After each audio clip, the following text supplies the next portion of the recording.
Hi, this is Keith with How to Build Your Own Home, and I want to talk about rental units, multi-generational living, how to do it in two aspects, specifically with your HVAC and your water heater. This is where I see a lot of people make a lot of mistakes, especially rent seekers. I have a real hard time with that phrase, rent seekers, where people go out and buy a property and just rent it out and don't care about the property, don't maintain the property, don't manage the property, and don't keep it at its highest level. Because it's always a recipe for disaster. I've seen people have a basement they rent, or a room they rent, or even just a house they rent, and never put some of the best quality they can into the home. And remember, I talk about quality, time, and cost. With a lot of rent seekers, it's cost only, and as a result you have problems, and I've seen problems left and right. One of the biggest mistakes is they get a 60-gallon water tank to supply for, say, 7 people in 2 separate living quarters. That's not going to cut it. It's going to be a very inefficient way to have somebody stay in a home comfortably and not have enough hot water. So I always go with a tankless water heater. Now, I'm not going to give you the brand or promote a brand here. I'm just going to talk about the benefits of a tankless water heater. The benefits are endless water. I have a tankless water heater in my house. In fact, it's a brand that's not even manufactured anymore. And we've had it in our home for over 15 years, not a single problem.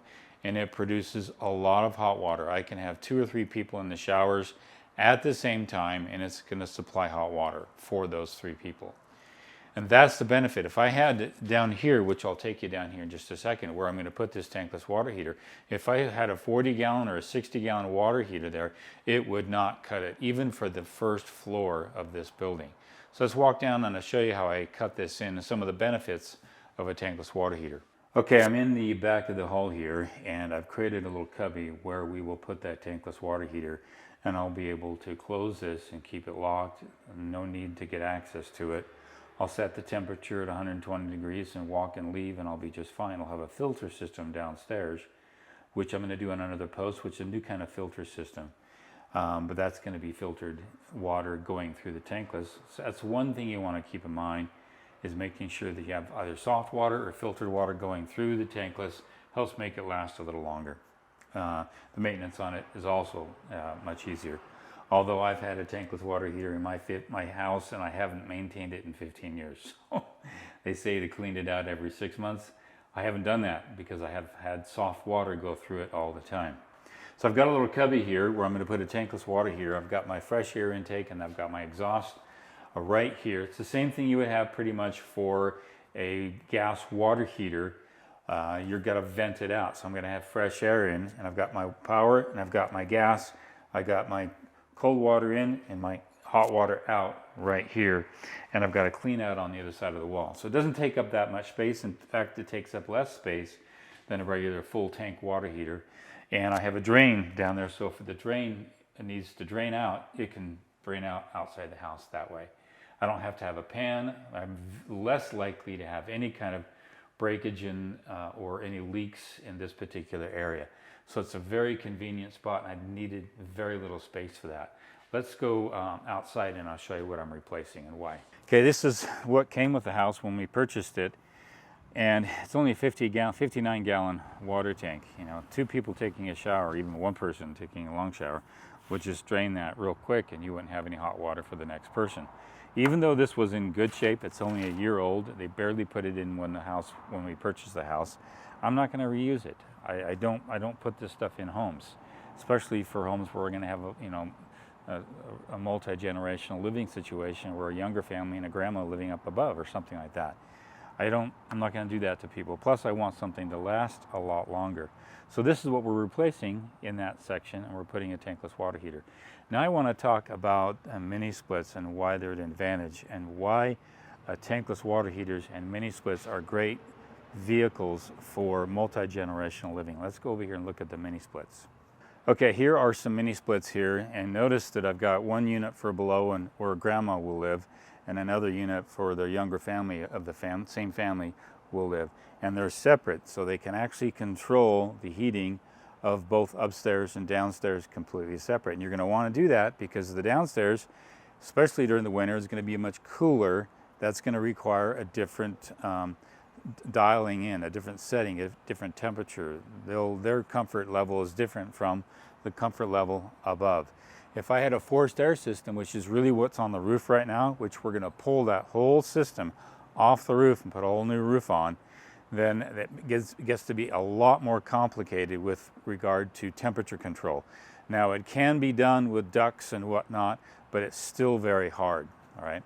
Here, one person can be running heat up above, and another person could, or heat down below, and another person can have the cooling system running up above. It could be hotter up above and cooler down below, which is really what's going on today. It's warmer upstairs than it is downstairs.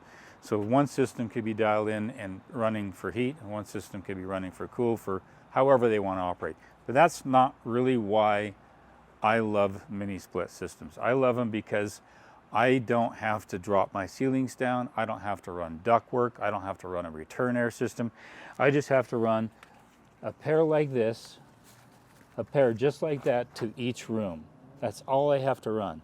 And that's really about a 3-inch diameter, a hole that I have to cut to fit into each room that I run a specific unit to, versus a ductwork like this or a return air system like that.